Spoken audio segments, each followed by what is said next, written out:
치료 관계 내에서의 전이 행동하는 치료 세팅 내에서 전이 반응을 행동화하는 것이다.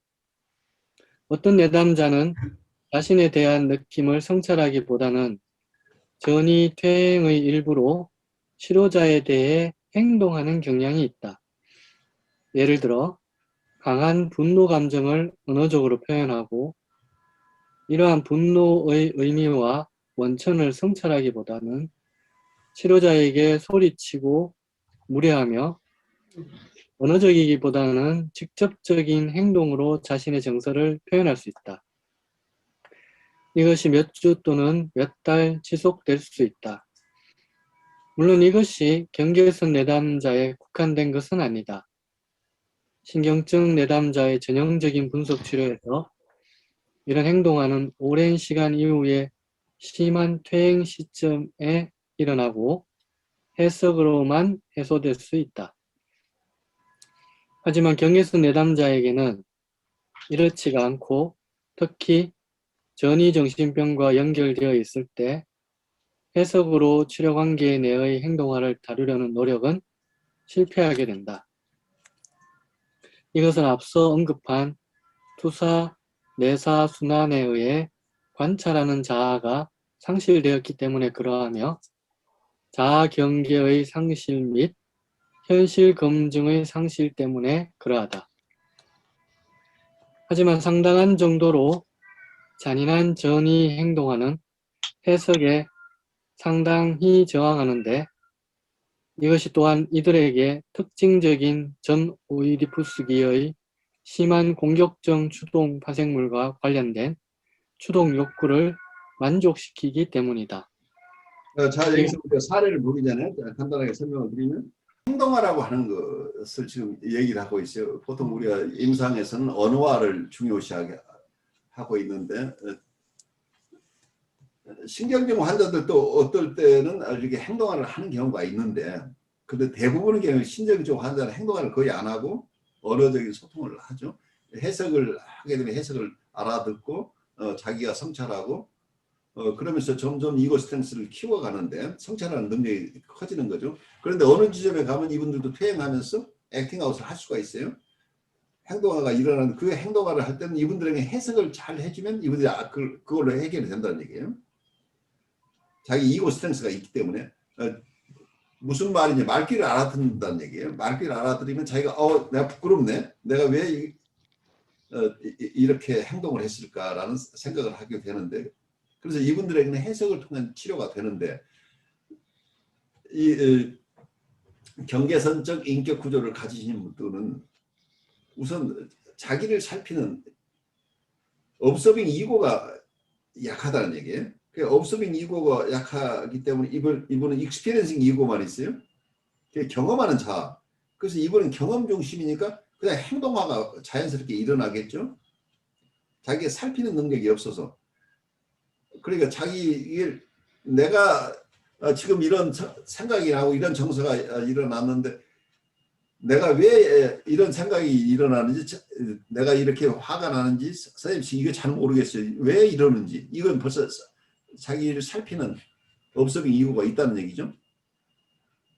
그걸 언어화를 잘 할 수 있는 것은 근데 업적인 이유가 약하기 때문에 그렇게 언어로 자기를 표현해내는 것보다는 지금 화가 나면 소리를 지르고 욕설을 하고 성적 욕동이 생겨나면 자꾸 이상한 행동을 보이기 시작하고 이렇게 될 수가 있잖아요. 그래서 이제 이런 것이 observing 이고가 약한 데다가 이분들은 자아 경계가 상실된다. 어쩌면 대상과 자기를 구별해내지 못하기 때문에 선생님은 자기하고 똑같은 존재, 퇴행이 일어나게 되면 분리 개발하기 되기 이전 상태.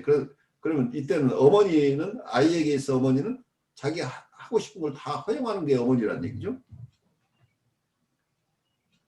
그 어머니의 독자적인 인격이 중요한 게 아니죠. 아이들은 유아 시절로 퇴행했다고 하는 게 아이가 됐다는 거. 아이는 자기의 모든 생에 대한 모든 밖에 경험하는 거랄지 자기가 살면서 어떤 밖에 나가다가 놀다가 또 뭐가 어려운 것이 생기면 이건 엄마가 나를 자기를 지켜주지 않았기 때문이죠. 그러다 자기가 무엇을 하거나 무엇을 하지 않아서 지금 어렵다는 이런 게 아니고 엄마가 나를 잘 준비시켜주지 않고 나가 놀라고 해서 사고가 난 거가 되는 거죠. 그래서 대상과 자기를 하나로 본다는 것은 대상을 자기의 도구로 생각한다는 얘기예요.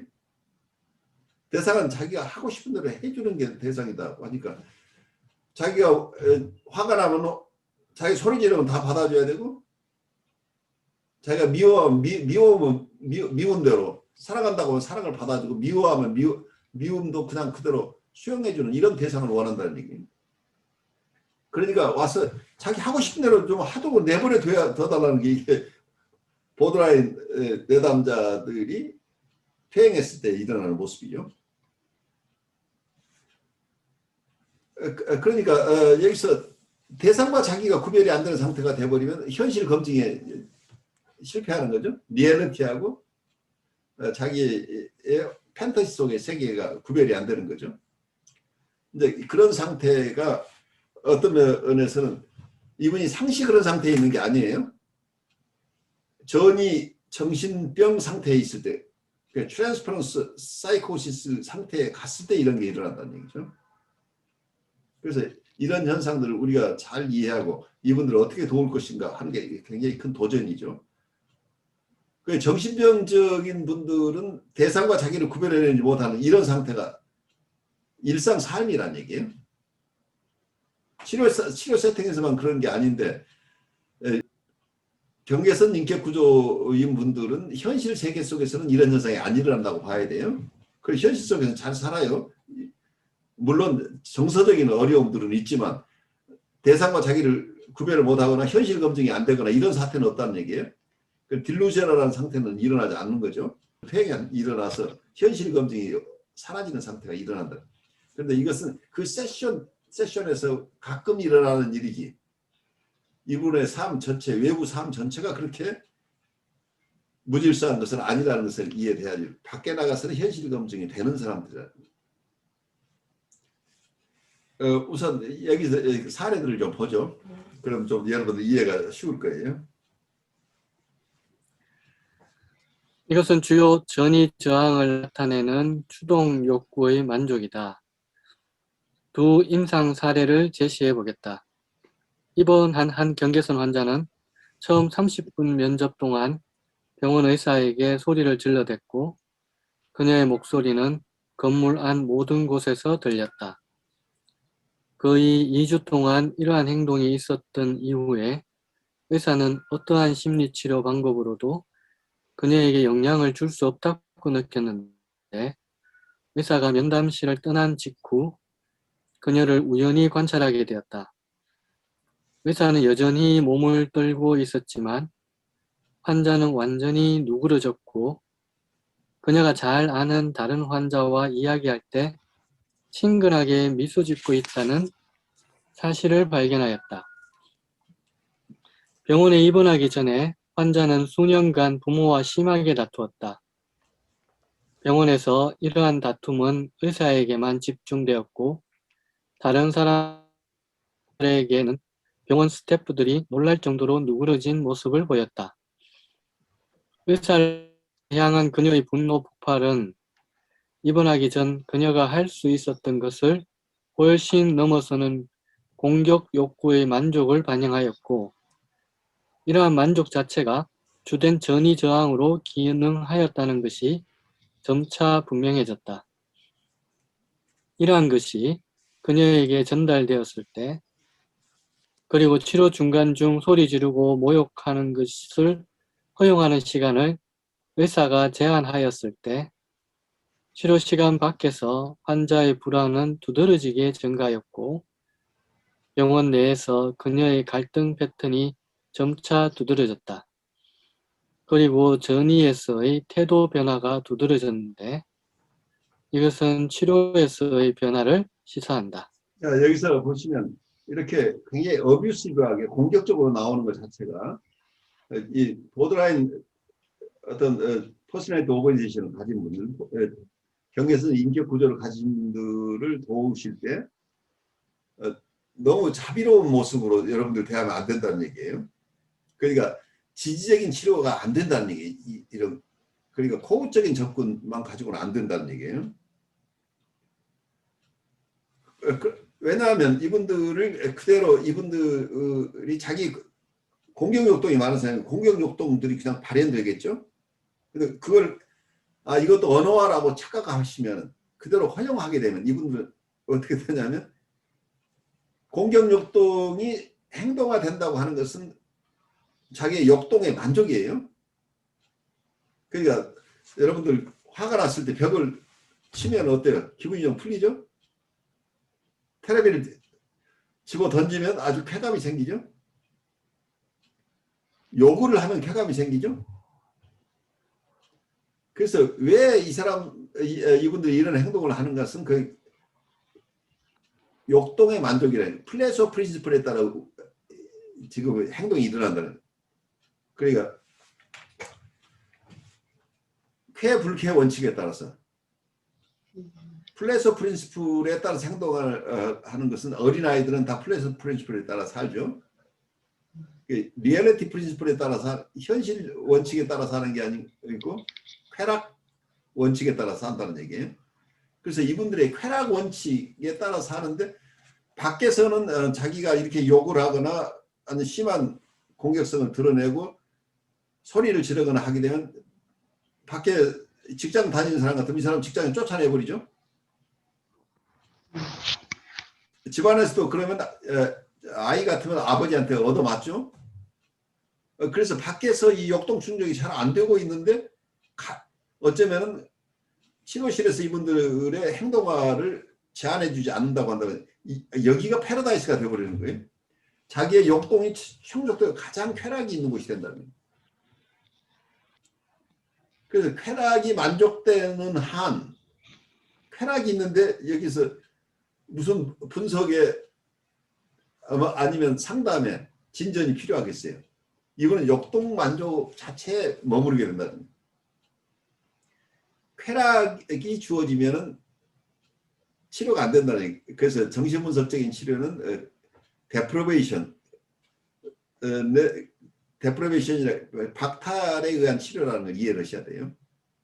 결핍, 박탈이라기보다 결핍에 의한 치료, 데프로베이션이 있어야 된다. 그런데 너무 그렇다고 그래서 이분들을 힘들게 서로 라포가 형성되지 않을 만큼 어떠면은 편안하지 않은 환경을 만들라는 게 아니라 이분이 무슨 얘기를 해도 다 수용을 해주되 언어화 하는 건 다 수용하되 액팅아웃은 절대적으로 막으셔야 된다. 근데 이 부분에서 착각들이 있는 거예요 지금. 액팅아웃을 하도록 하는 게 치료 진전인 것을 착각하는 상담자들이 있을 수 있다는 얘기죠. 이분 자기 얘기 다 잘하잖아 라고 생각을 하는데 그것 자체가 이분의 화남을 그냥 막 쏘아대는 이런 상황이 되어버리면 거기에서 이 사람이 통찰이 생기는 거나 이런 것이 불편하다고 느끼는 게 아니라 자기의 그것이 불편한 게 아니고 만족을 줘버리면 자기의 행동화가 이거 디스타니아에 가야만 치료가 된다는 얘기예요. 이게 이렇게 하는 것이 다른 사람도 불편하고 그러니까 결국 나에게 이렇게 좋은 게 아니고 내가 왜 이러지? 이러지 말아야지 하는 이거 디스타니라는 지점에 가야만이 치료가 진행되는데 만약에 이분들의 액팅아웃을 허용하는 그냥 욕설을 하는 것도 그냥 얼마나 그동안 얘기를 못해서 화가 났으면 글을 쓸까 하고 그것도 허용을 하고 모든 표현 자체가 거친 표현 적나라한 공격성들이 성찰을 통해서 아니면 언어화를 통해서 표현되는 것이 아니고 바로 그 공격성이 출현하는 것을 허용해버리면 이분들은 거기서는 엄청난 만족이 있기 때문에 그 만족에서 벗어나서 생각을 하거나 자기의 성찰한 내용을 그리고 자기의 느낌이나 생각을 언어로 잘 순화해서 표현하는 것을 할 필요가 전혀 없어진다. 왜 그렇게 할 이유가 없잖아요. 상담자가 허용하는 한 자기의 만족하는 쪽을 쫓아가게 된다는 얘기죠. 그래서 그 부분이 아마 처음 이런 분들을 보시는 분들은 갈등 속에 있어요. 특히 코어적인 그리고 보통 우리 인지행동치료 쪽에서 공감이라는 엠퍼티라는 걸 굉장히 강조하기 때문에 무조건 공감해주고 지지해주는 것이 이분을 돕는 것이라는 이런 생각을 우리가 일반적으로 가지고 있을 수 있기 때문에 여기에 허점이 생길 수 있다는 거죠. 어떤 분에게는 지지적이고 공감적이 굉장히 중요하지만 이때 공감이라는 그 의미를 잘 이해해야 된다. 치료에 도움이 되는 공감인지 아닌지를 봐야 되는 거죠. 우선 여러분들 지금 느끼는 생각을 잠깐 나누고 가보죠. 제가 드는 연상이 있는데요. 제가 어릴 때, 뭐 초등학교 1학년이나 고 들어가기 직전쯤에 장난 전화를 좀 한참 즐겼던 적이 있었거든요. 그래서 옛날에 이제 돌리는 그 전화기, 다른 전화. 여기는 아무렇게나 돌린다. 누가 로터리 폰이죠. 그 돌려서 이렇게 아무나 돌린다. 누가 받으면 제가 그때 말을 안 하고 이런 식으로 막 온갖 이상한 소리를 했었어요.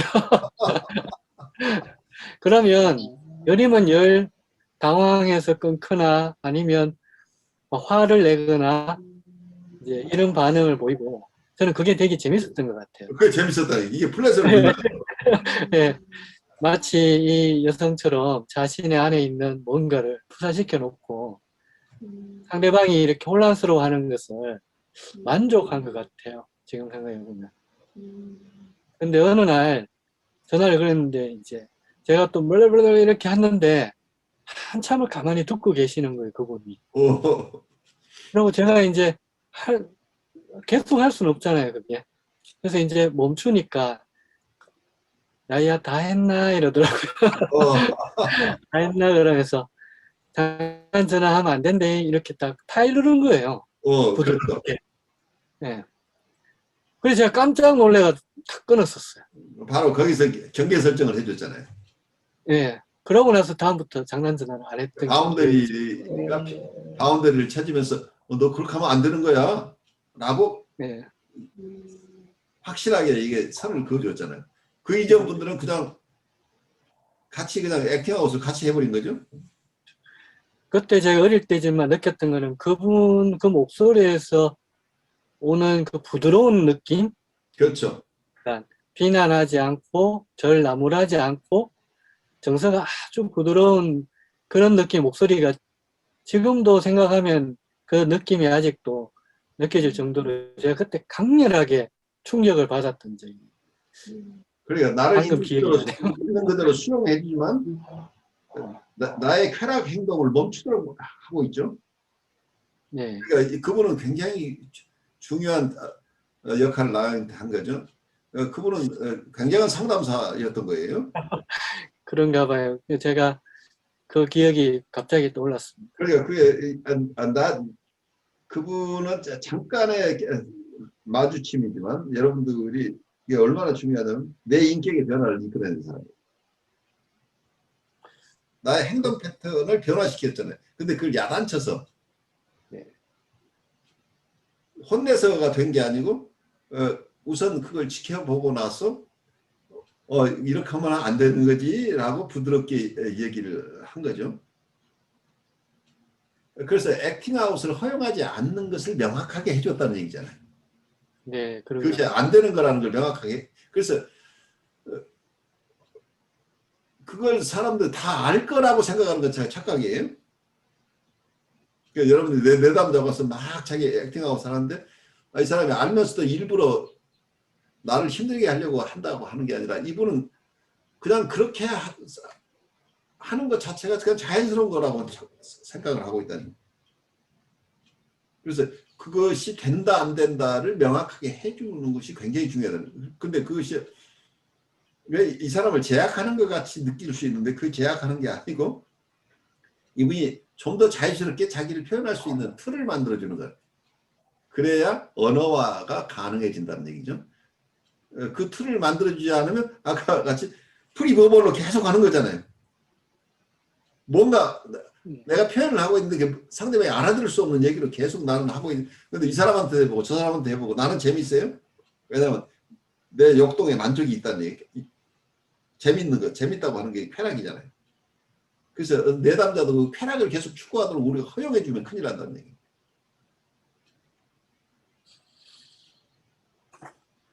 그래서 실제 임상에서 어떤 분들은 굉장히 어뷰시브한 랭귀지를 사용하거나 경우에 따르면 굉장히 성적인 얘기를 굉장히 디테일하게 함으로써 상담자가 어떻게 대응해야 될지 모르는 상태인데 어떤 상담자들은 그게 그래도 치료 효과가 있다고 하고 계속 그걸 허용하는 케이스들을 실제 봐요. 그런 경우에. 그러면서 이 사람이 성장한다고 생각하는데 성장하는 게 아니고 이 사람은 계속 더 재밌어서 재밌는 것을 탐닉하게 된다는 얘기죠. 그래서 오히려 퇴행이 더 심해질 수 있죠. 그래서 아주 좋은 상담자인 것처럼 나는 으쓱해지는데 사실은 이분을 더 퇴행하게 만드는 이런 상황이 될 수 있지 않아요. 표현적 심리치료를 받았던 또 다른 내담자는 아주 심하게 화를 내면서 그만한 태도로 자신의 치료 시간을 늘려줄 것을 요구하였다. 어느 정도 시간이 지난 다음에 치료자는 내담자가 자신의 탐욕에 대한 죄책감을 감당하기 힘들어하고 치료자가 자기를 미워하고 경멸한다는 환상의 형태로 이러한 죄책감을 치료자에게 투사했다는 해석을 해주었다. 또한 치료자를 더 보겠다는 요구가 종종 치료자가 자신을 미워하지 않을까 하는 환상 속의 불신과 의심을 중성화하기 위해 치료자의 애정과 관심을 확인하려는 노력에서 나타났다고 해석해 주었다. 내담자는 이 모든 것을 이해하는 것처럼 보였지만 자신의 행동을 변화시킬 수는 없었다. 치료자는 내담자의 구강적 공격성이 이러한 분노 발작을 통해 직접적으로 만족되었고 이런 발달이 전이의 고착에 기여할 수 있다고 결론지었다. 치료자는 내담자에게 치료 시간을 늘리지 않기로 했다고 말하였고 동시에 치료 시간 중에 내담자가 자신의 감정 표현 형태와 적절성을 어느 정도 통제하면 치료를 계속하겠다는 조건을 제시하였다. 결국 이러한 기법 수정으로 인해 며칠 내에 뚜렷한 변화가 일어났다. 내담자는 좀 더 성찰적인 태도를 보였고 결국에는 치료자에게 직접적으로 강렬한 분노를 표현하도록 허용된 것을 통해 자기가 상당한 만족을 얻었다는 사실을 인정할 수 있었다. 이러한 내담자에서 치료 관계에서 전이에 행동하는 이후 변화에 대한 주된 저항이 되고 행동화를 통제하는 기법 수정이 치료에 도입되어야 한다. 치료자가 기법 수정을 도입할 때 내담자의 가학적인 자기상과 대상상의 투사와 재대사 악순환에 들어갈 위험이 있다. 치료자는 내담자에게 금지적이고 가학적인 것처럼 보일 수 있다. 이러한 위험은 치료자가 전이 상황을 해석하기 시작하면 약화될 수 있고 그때 기법 수정의 구조화가 도입되며 수정을 포기하지 않고 전이 상황을 다시 해석한다. 이러한 기법에 대해서는 급성 불안을 다루는 방법을 제시한 샤프의 다른 글에서 예시되어 있다. 여기서 많은 경우 여기서 조금 더 이 케이스를 보시면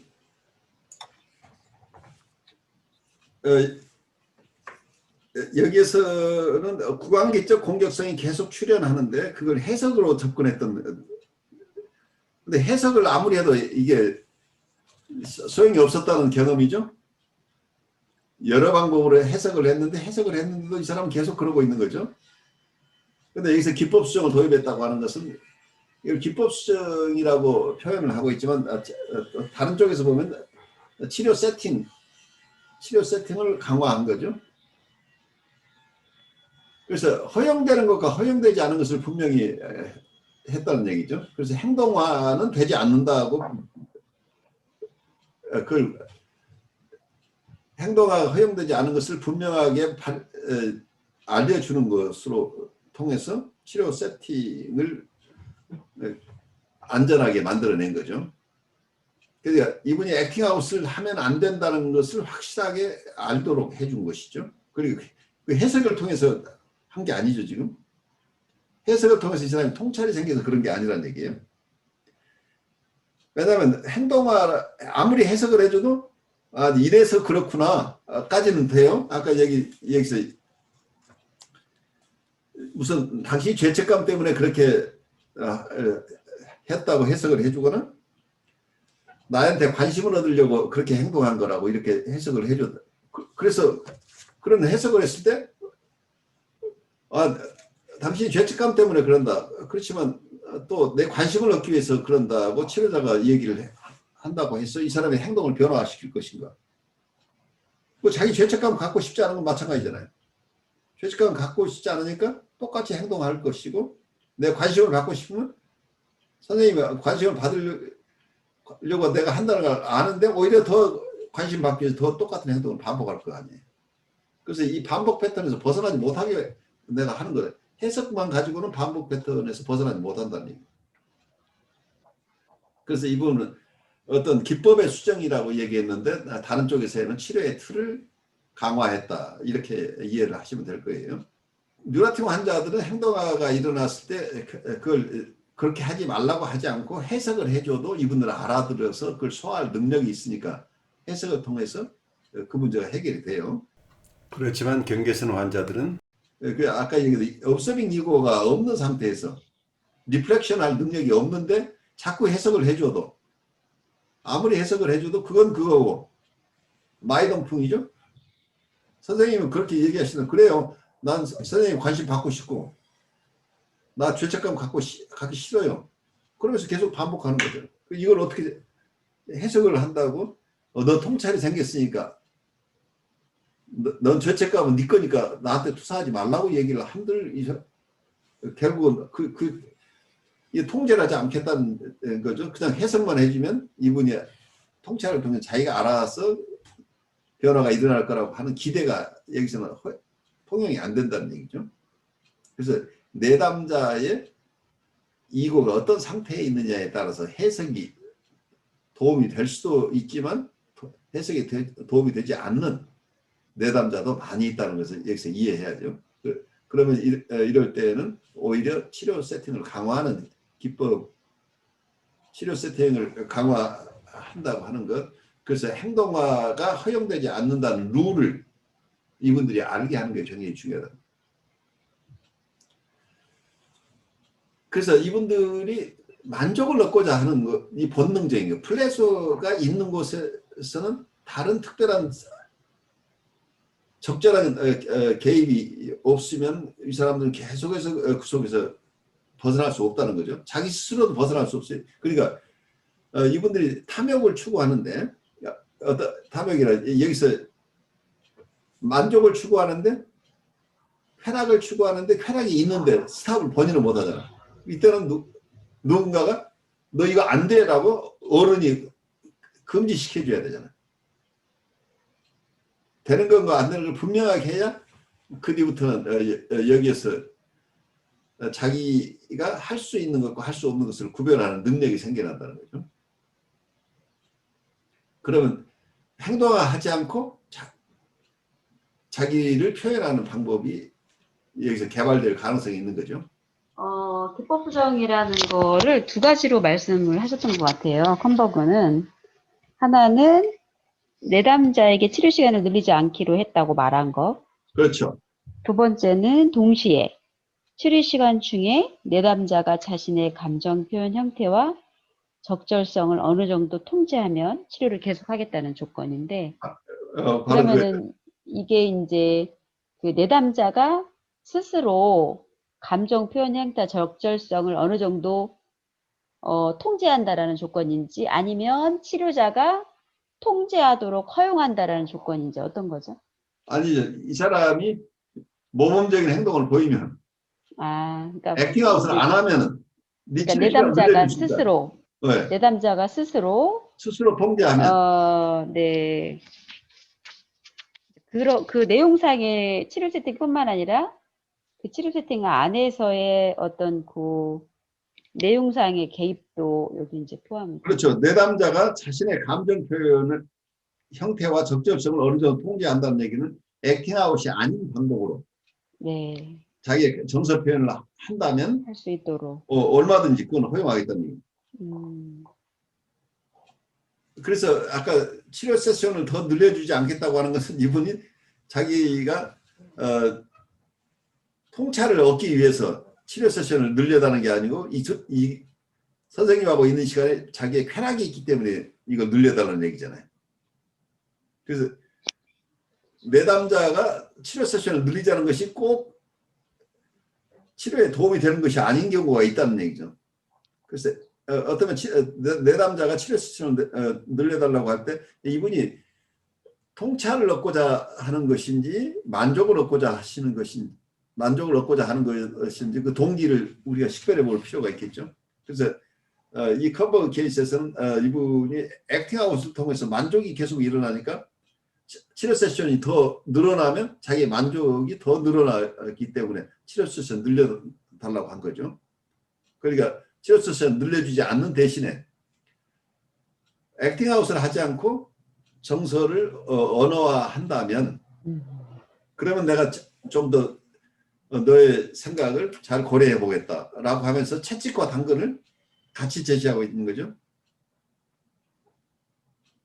그래서 무조건 원하는 것을 들어주는 것이 능사가 아니라는 걸 여기서 표현하고 있는 거죠.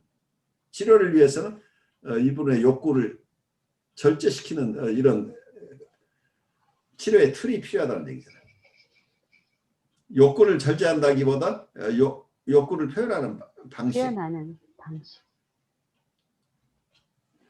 그냥 쾌락을 얻는 것인지 자기의 쾌락을 추구하는 상태를 언어로 표현하는 것인지. 그러니까 다른 거죠. 선생님에게 화가 났어요라고 하는 거다가 선생님 뭐라고 욕을 내가 사용해 본 적이 없는데 상담자랑 뭐라고 욕을 하겠어요. 자기 지금 막 화가 났다면 뭐 어떤 아이들은 막 이렇게 좀 들리들 마듯하게 막 씩씩거리고 막 그래요. 어떻게? 아씨, 막 이러고 막.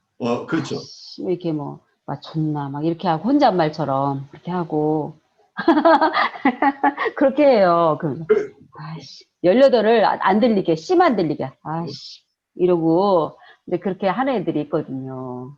그러니까 바로 이렇게 그 표현 자체가 액팅아웃이잖아요.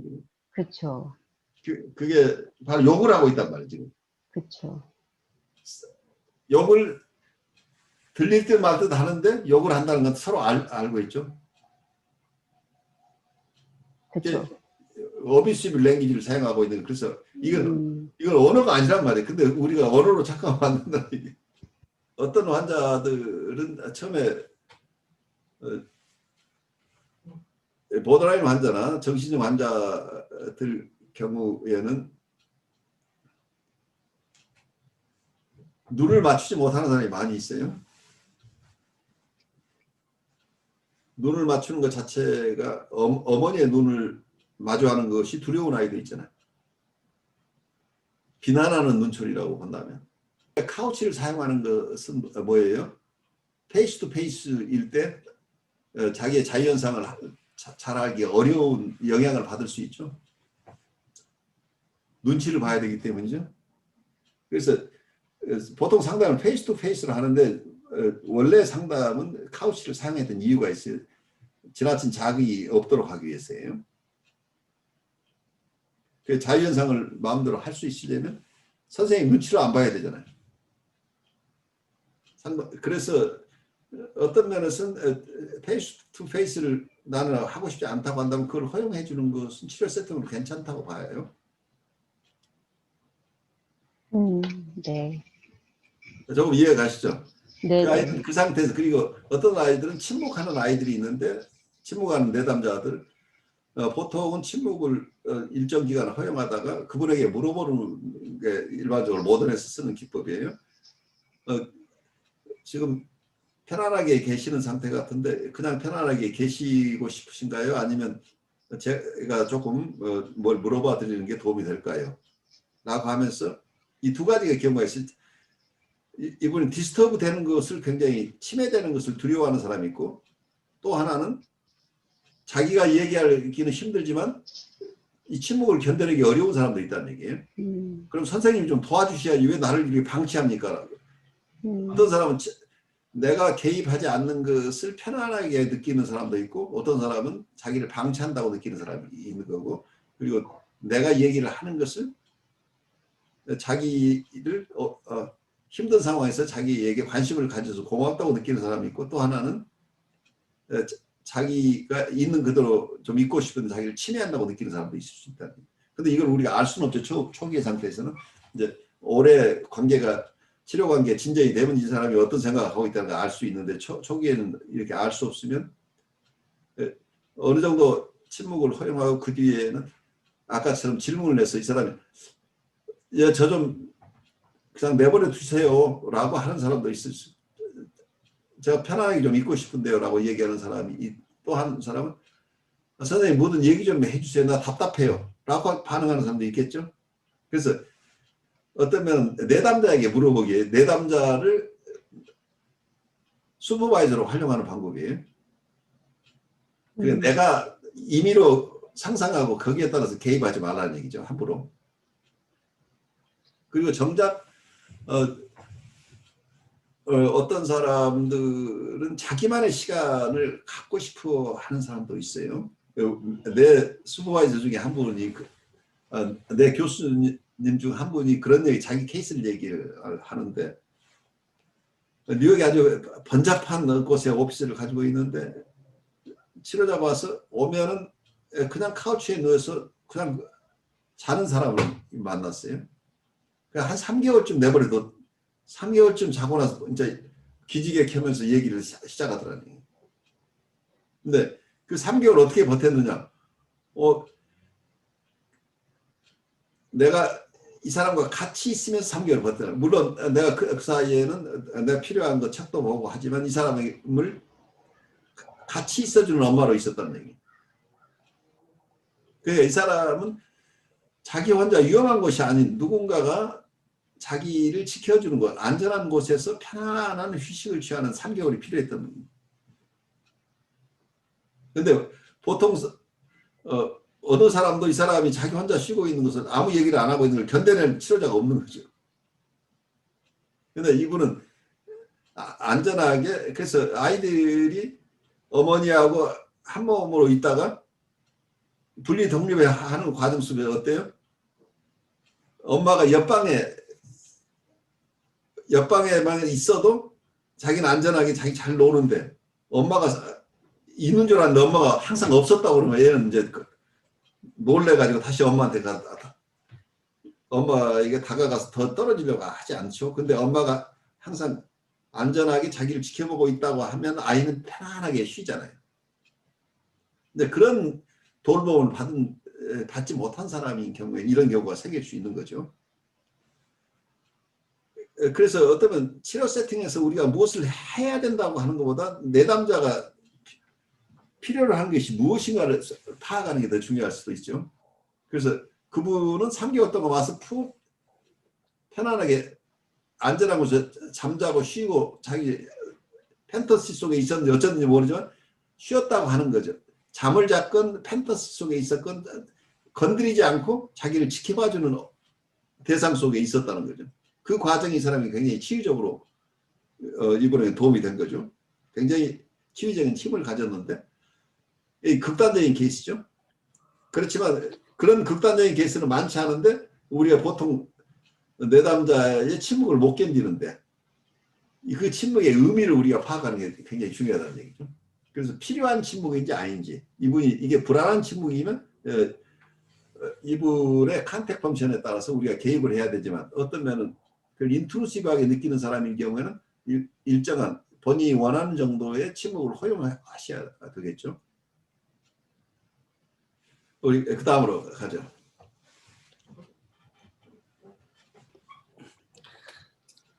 많은 경우에 치료 관계에서 전이 행동화를 일관적으로 차단하는 것 자체가 전이 정신병을 감소시키고 제한하는 데 충분한 만큼 이후의 해석적 작업이 그것을 해소하는 데 충분할 것이다.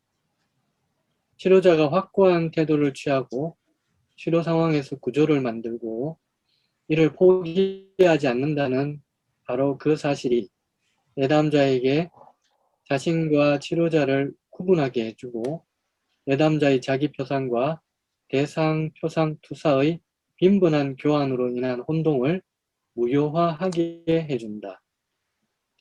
또한 이러한 구조는 치료자가 자신의 역전이, 특히 경계선 내담자를 대상으로 집중적인 심리치료를 할 때 발달하는 매우 위험한 만성적인 역전이 반응을 행동화하는 것을 효과적으로 막아준다. 그게 아주 재미있죠? 네. 내담자의 행동화를 막아주는 이런 치료의 틀을 공고히 하는 것이 결과적으로는 치료자의 역전이 저항을 해소시킨다는 얘기. 만약에 치료자의 내담자의 세팅을 확고하게 해서 행동화가 일어나는 것을 금지해 준다면 나의 역전이 행동화가 덜 일어난다는 거죠. 근데 이걸 그냥 허용하면 내가 참다가 못해서 가지고 야 그만해 하고 이제 어떤 룰이 아니라 그때 내가 견디지 못해서 치료자가 행동할 가능성이 있는 거죠. 합리적으로 치료의 세팅을 강화하고 어떤 면에서는 행동화를 해서는 안 된다는 것을 잘 주지시켜서 이 사람의 행동 변화를 가져올 수 있는 어떤 틀을 만들어내는 게 아니고 굉장히 좋은 치료자 역할을 하다가 어느 순간에는 내가 견디지 못해가지고 치매적인 엄마의 모습을 반복해버리는 거죠. 그러니까 이 사람이 안정적으로 치료 관계를 끌어가는 그런 틀이 안 나와버리죠. 그렇게 되면 내담자는 자기 만족을 계속 얻고 그걸 견디다 보다 나도 내가 견디지 못하니까 결국 이 사람을 공격하는 거죠. 나도 거기서 쾌감이 있어요. 똑같이 만족을 추구하는 상황이 되어버리잖아요. 그래서 우리의 역전의 저항을 최소화하고 역전으로 인한 행동화를 최소화하는 것은 이런 경계선적 내담자의 경우는 치료의 세팅을 강화해서 내담자의 행동화를 우선 통제하는 게, 내담자의 행동화가 일어나지 않도록 하는 어떤 환경을 만들어내는 게 굉장히 중요하다는 얘기를 이분이 하고 있는 거죠. 만성적인 역전의 고착은 분석가와 내담자 관계에서 내담자가 분석가의 안정되고 성숙한 자아 정체성을 파괴하는 데 성공한 결과이다. 내담자와 정서적 접촉을 유지하기 위해 경계선 성격 구조 내담자와 작업하는 분석가는 자기 안에서의 퇴행을 체험해낼 수 있어야 하는데 이것은 때로 치료자의 초기 갈등 관계의 잔재를 재활성화할 수 있다. 공격적 충동이 분석가에게 나타나는 경향이 있는데 분석가는 이를 잘 통제하고 내담자를 더 잘 이해하는 데 활용해야 한다.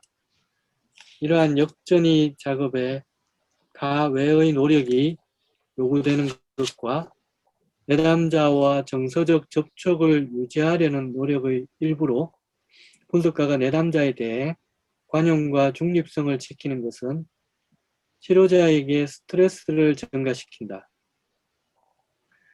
동시에 심한 전이퇴행을 보이는 내담자의 공격적 행동은 상호작용해서 분석가의 자존감과 자기 개념을 계속 손상시키고 또한 분석가의 자아 정체성과 관련된 자아 기능의 통합을 손상시킨다. 그러므로 분석가는 자기에게서 원시적 충동이 올라오는 것과 싸우는 동시에 이러한 충동을 통제하려는 노력의 일부로 내담자를 통제하려는 경향성, 내담자의 적극적 통제 노력에 대해 피학적 방식으로 복종하려는 유혹과도 싸워야 한다. 이러한 상황에서 병리적이고 이전에 포기되었던 방어적인 기제, 특히 분석가의 신경증적 성격 특성이 재활성화될 수 있고 내담자와 치료자의 성격 구조는 일부러 맞춘 것처럼 서로 잘 어울리고 안정되고 풀 수 없는 전이 역전이 묶음으로 서로 맞물린 것처럼 보이게 된다. 기법의 변형 또는 수정을 구조화하고 유지하는 것은 이 지점에서 근본적이고 보호적인 기법이 요구되며 종종 경계선 내담자의 심리치료 과정에서 상당 기간 동안 유지되어야 한다. 여기서 보시면 컴버그의 아주 관찰이 굉장히 예리하죠. 내담자 행동화가 통제되지 않은 상황이 된다고 한다면 계속해서 이분의 공격성이 드러나면서 분석가가 자아 정체성이 흔들리고 자기의 통합이 손상된다는 얘기죠. 그래서 분석가는 한쪽에서는 자기 자신에게서 일어나는 원시적 충동, 자기도 해결하지 못하고 있는 공격적인 충동이 있는데 이 충동도 지금 올라오니까 이걸 제어해야 되겠죠. 그래서 자기 스스로 오는 어떤 공격성을 통제하려니까 이거 원인을 주고 있는 내담자를 통제하려고 하는 쪽으로 갈 가능성이 있죠. 내담자 때문에 자기가 지금 막 충동이 올라오니까 내담자가 그런 행동을 하지 않도록 제어하려고 하는 내담자를 통제하겠다고 하는 부분과 그런 경향이 나타나 또 한 경향은 내담자가 나를 완전히 통제하려고 하는 상황이 일어났을 때 그냥 내버려 두지 뭐 하면서 피학적으로 복종하려는 유혹도 있다는 얘기. 그냥 이걸 방치해버릴 수도 있다는 얘기죠. 근데 많은 사람이 방치하는 것을 내가 지지적 치료를 하고 있다고 착각할 가능성이 있다. 나를 정당화할 가능성이 있는 거예요. 내담자의 공격성이나 나에 대한 어떤 엄격한 통제를 그게 순응하는 것이 치료에 도움이 된다고 착각할 수 있다는 거예요. 근데 이것은 나의 피학적 방식으로 내담자에게 복종하는 것이죠. 이렇게 되면. 내담자에 도움이 되지 않는 방향으로 그러니까 내담자의 행동화를 적절하게 행동화가 일어나지 않던 어떤 세팅을 막 공고하게 가져가지 않으면 내담자의 행동화가 늘어나면서 특히 공격적인 역동이 계속 드러나면서 계속 공격을 받다 보면 한쪽에서는 이 사람을 강력하게 통제하려는 유혹과 그냥 내버려두고 싶은 유혹이 동시에 일어나는 거죠. 그래서 갈등 구조가 발생하죠. 컴버그의 이 관찰은 굉장히 유효한 관찰이어서 왜 이분들이 행동화를 하지 않도록 잘 도와줘야 되는가가 여기서 극명하게 드러나고 있어요. 근데 다른 쪽에서 조금 살펴본다고 한다면 역전의 측면에서 보면 이 역전이가 객관적인 역전의 측면이 있죠. 내담자가 가지고 있는 공격성이 상담자에게 오죠.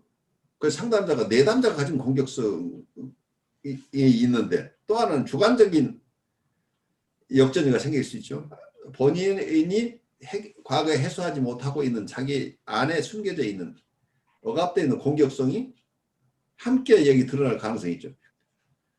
그 내담자가 가진 어떤 공격성보다 여기서 상담자가 가지고 느끼는 공격성은 내담자로부터 온 부분, 자기 것 합쳐지니까 주관적 역전과 객관적 역전이 합쳐지니까 어쩌면 내담자 것보다 더 커질 수도 있다. 그러면 내가 행동할 가능성이 굉장히 커지죠. 그러니까 아주 가혹한 대상으로서 내가 통제를 하기 시작하거나 하는 이런 상황이 일어날 수 있죠. 그러면 결국은 우리가 궁극적으로는 투사의 동일시가 워킹하는 거죠. 이 내담자가 자기의 가혹했던 대상을 우리가 투사함으로써 우리가 행동하도록 만들어내는 꼴이 되어버리는 거죠. 그래서 이렇게 되면 치료 진전을 이루기 굉장히 어려운 상황으로 내담자가 행동하고 거기에 맞춰서 상담자도 행동하는 이런 묘한 상황, 아니면 내담자의 행동에 대해서 그냥 방치함으로써 내담자가 행동을 계속하도록 내버려두는 상황이 되거나, 이 두 가지 모두가 내담자를 돕는데 방해가 되는 상황이 일어나겠죠. 그것은 보더라인 환자는 자기 치료 대상이 아니라고 봤어요. 그러니까 호흡적인 접근을 하시면 안 된다는 얘기예요. 호흡적인 접근을 악화시킨단 말이에요. 이런 경우에. 그 현대 정신분석적인 공격성을 다루는 방법을 터득하셔야 돼요. 그냥 그것을 지지하고 그대로 방임하는 것은 이 사람의 만족을 계속 허용하는 꼴이에요. 쾌락을 추구하도록 허용하는 거예요. 그러니까 치료하고는 전혀 상관없는 상황이 계속 내가 희생함으로써 상대방이 좋아져야 되는데 내가 희생함으로써 상대방의 악습이 계속되는 상황이 된다는 거예요. 이 사람은 그 쾌락을 계속 누리고 있다는 얘기죠. 그러니까 내 희생의 의미가 빛이 바래고 오히려 장애가 되는 거잖아요. 아우, 요즘에는 막 지금 학교 세팅이나 이런 것들이 막 다 흔들리고 있으니까, 막 이 세팅하는 이 자체가 막 너무 이렇게 좀 힘들어요. 그래서 힘들고. 많이 힘드신데, 그러니까 이런 케이스를 통해서 이게 익숙해지면 다른 케이스에 대해서 단호하게 이분들, 그래서 이렇게 세팅이 막 흔들리는데 단호함이 굉장히 중요하다는, 이게 룰로 적용될 때는 상대방도 따라올 가능성이 있는데, 이게 룰을 만들어서 세팅을 하지 않고 상담을 하다가 그때 반응을 하게 되면 이건 내 공격성이 드러나는 것으로 돼버리잖아요. 개인 임상을 해도 묘하게 프리에더퍼런 환자들에 대한 공부가 깊어지면 프리에더퍼런 환자들이 다 찾아와요. 그러니까 이 무의식 중에 사람들이 간보기를 해서 자기를 이해할 수 있는 사람과 없는 사람을 가려내는 것 같아요. 이분들은 더 능숙해요. 우리보다 무의식이 더 발달되어 있기 때문에 누가 자기를 돌볼 수 있는지를 자기가 선택해낸다. 그런데 프리에더퍼런 사람들도 상담에 와서는 처음에는 에더퍼런 사람 모습을 보이기 때문에 그러면서 간보다가 자기의 진짜 문제는 드러내놓지 않고 고맙습니다 하고 떠나는 사람들이 생겨난다. 근데 어떤 사람은 임상에서 나는 항상 에더퍼런 사람들, 뉴라틱한 사람들을 봤는데 언제부터 갑자기 프리에더퍼런 사람이 이게 늘어나서 힘들죠? 라고 하고, 근데 사실은 그전에는 뉴라틱한 사람들만 본 게 아니고 뉴라틱한 사람들 중에 떠난 사람은 다 프리에더퍼런 사람들이었다는 걸 그걸 못 본 거죠. 치료 세팅을 공고히 하는 거하고 여기서 컴버가 얘기했던 내담자를 통제하려고 하는 역전이와 그 차이가 참 미묘하다는 생각이 들어가지고. 미묘하죠. 네. 미묘해요. 같이 있지 않을까요? 근데, 같이 있는데 그게 네. 내담자에게 도움이 될 수도 있다라는 얘기는 아닐까요? 그것을 굉장히 컴버그의 입장하고 같지 않을 수도 있어요. 그러니까 치료의 세팅이라는 쪽에서 이론화한다면, 그러니까 무엇이 허용되고 허용되지 않는 것을 룰로 삼는다고 하는 것을 분석의 기본 리콰이먼트라고 생각하면 이건 기법의 문제가 아니죠. 처음부터 행동하고는 일어나지 않도록 하는 것을 이렇게 세팅은 누구나가 지켜야 될 규범이라고 한다면 이건 내 공격성하고 상관이 없는 거잖아요. 내 역전하고 상관없다는 얘기예요. 이건 룰이니까. 나에게도 룰이고 내담자에게도 룰이에요. 그러면 이건 서로 존중해야 될 하나의 규범이 되는 거죠. 그래서 그것이 개인적인 공격성이냐 여부하고 조금 구별될 수 있잖아요. 근데 이것을 그렇게 소화하지 않고 내 내담자의 어떤 공격성이나 침해적인 것이 내가 견디기 어려워서 나도 같은 충동이 생겨서 제가 통제하기 전에 내가 통제하고 싶은 욕구라고 한다. 이런 것으로 이렇게 가져가게 되면 오히려 내담자하고의 감정 싸움으로 결국 가는 묘한 상황이 되어버리잖아요. 네가 통제해, 내가 먼저 통제하겠어. 이런 게 그건 어떤 면에서는 인디비디얼로 개개인 간에 일어나는 사건으로 이렇게 돼버리죠. 갈등이 치료자와 상담자 간의 갈등으로 비화됐는데 만약에 이게 치료 세팅이라고 한다면 이건 상담 세팅이기 때문에 두 사람의 간의 어떤 갈등이 아니고 누군가가 따라야 될 룰을 따르지 않은 것이 되는 거죠. 그러니까 내가 그것을 그 지점이 바이올레이션이 일어났을 때 원래 여기서는 이런 것은 우리 안 하기로 하지 않았니라고 하는 것은 그 룰을 리마인드 하는 거지 이 사람을 비난하는 게 아니라는 얘기죠. 그래서 내담자의 정서가 오히려 침해됐다고 하는 느낌이 안 일어날 수 있도록 하기 위해서는 이게 세팅으로 가져가야 된다는 얘기. 그래서 그때 선생님이 기분 날 때마다 날 통제하려고 한다 이렇게 돼버리면 곤란하잖아요. 이건 원래 이렇게 하면 안 되는 건데 내가 또 이번에 실수했다고 알아야 그 뒤에 이게 반복하지 않을 수 있게 된다는 얘기. 미묘하지만 조금 이해가 가시나요? 네.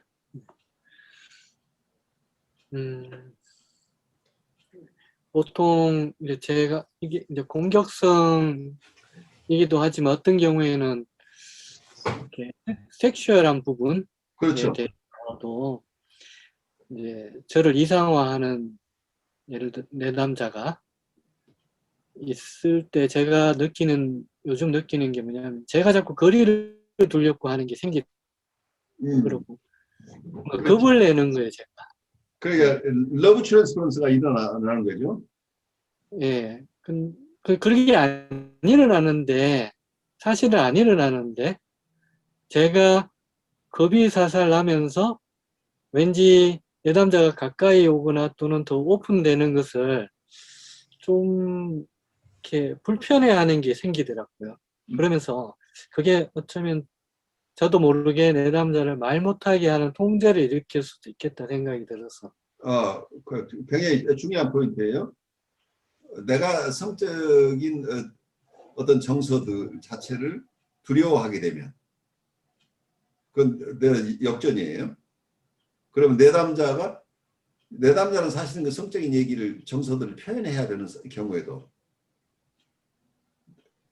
내 역전의 장애에 부딪히면 이 사람은 자기 얘기를 못하게 돼버리면 이거는 상담 효과를 얻기 어려워질 수 있어요.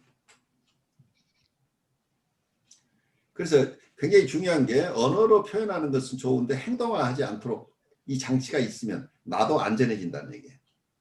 나도 똑같이 이 사람이 표현하는 것을 언어화된 것을 그냥 내가 컨테인하는 힘만 있다고 한다면 내가 액팅아웃을 하지 않을 자신이 생겨요. 이분이 직접 내 손을 붙잡거나 하는 상황만 일어나지 않는다고 한다면 언어로 선생님이 굉장히 사랑스러워요 라고 하는 것을 두려워하지 말라는 얘기예요. 네. 그게 근데 생각이 이상화한다고 해서 이상화를 한다고 해서 그게 꼭 섹슈얼한 쪽과 꼭 연결이 되는 건 아닌 것 같거든요. 아닌데 이제 제가 이제 음, 그런 역전이를 경험을 한다는 거죠. 그렇게 될까봐 하는 우려 이런 우려. 것들이 그러니까. 자꾸 그게 오히려 상담자의 이슈일 수도 있겠네요. 그러니까 네. 상담자의 역전일 가능성이 있다는 얘기예요. 그래서 나도 모르게 점점 이렇게 거리를 두는 게 느껴지는 것 같아요. 그러니까 그래서 요즘 그래서 좀 상담이 지지부진하다고 느꼈는데 제가 생각해 보니 제 내면에서 더 이상 가까이 오면 안 돼 이런 느낌을 제가 가지고 있는 걸 조금 의식되는 것 같아요. 그 아주 중요한 지점이죠. 그러니까 내가 어떤 일정한 종류의 정서를 만나는 것이 내가 힘겨웠다고 하는 거죠. 그러니까 나는 왜 그러한 전설을 두려워할까라고 하는 이게 개인 분석에서 다뤄야 될 부분이에요, 이게. 근데 오늘 수업을 듣고 보니 그 구분을 하면 될 것 같아요. 그 행동적인 세팅, 그렇죠. 그 상황 상담실에서 터치만 없으면, 그리고 제가 밖에서 만나지만 않으면, 바로 그거예요. 내가 두려운 것은 지금 다른 그 게 두려움 아니에요. 떠시는 것 같아요, 선생님. 김남 선생님 두려움은 지금 애니멀을 만나는 것에 대한 두려움이에요. 아, 여성성, 내가 이상화하는 여성성을 이 사람은 내담자에게 내가 투사할 가능성이 있어요. 그러면 그 사람이 굉장히 매력적이어서 내가 정신을 못 차릴 가능성이 있어요. 사이렌이 바로 그 얘기일 거예요.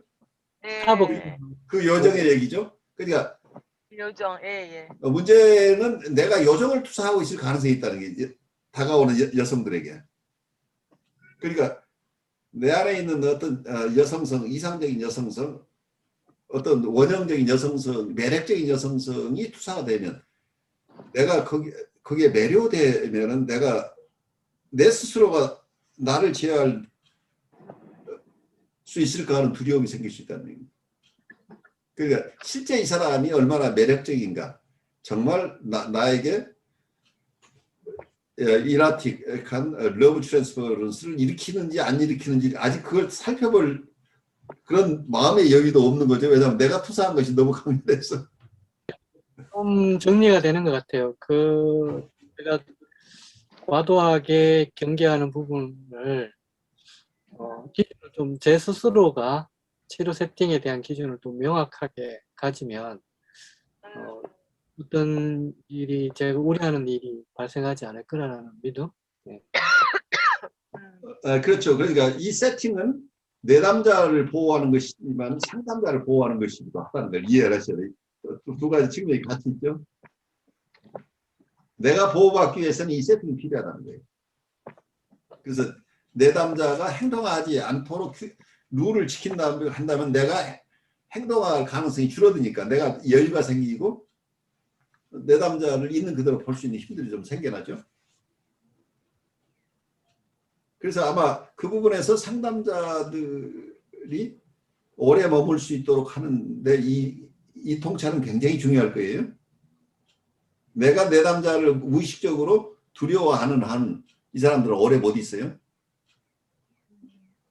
이분들은 무의식에 이게 우리보다 훨씬 발달한 분들이기 때문에 김동완 선생님의 무의식적인 밀쳐냄을 금방 안다는 얘기예요. 가끔씩 그런 표현도 해요. 그게 이제 저도 모르게 이렇게 탁 이렇게 뒤로 확 물러나는 그런 역동이 있었던 것 같아요. 그러니까 내 안에 그 두려움이 있는 거죠. 내 충동 통제에 대한 두려움이 있다는 얘기예요. 그러니까 내가 안전해지려면 내담자의 충동 통제가 된다는 확신이 있으면은 내 충동은 그 위험성이 굉장히 감소하는 거죠.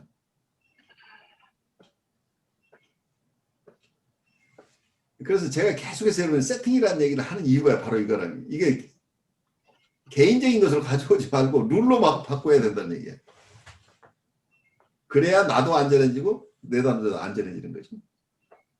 근데 많은 분들이 이 객관적인 놈이라고 할까요? 룰이라고 할까? 그 치료 세팅에서 가장 중요한 게 어디까지가 허용, 이건 어떤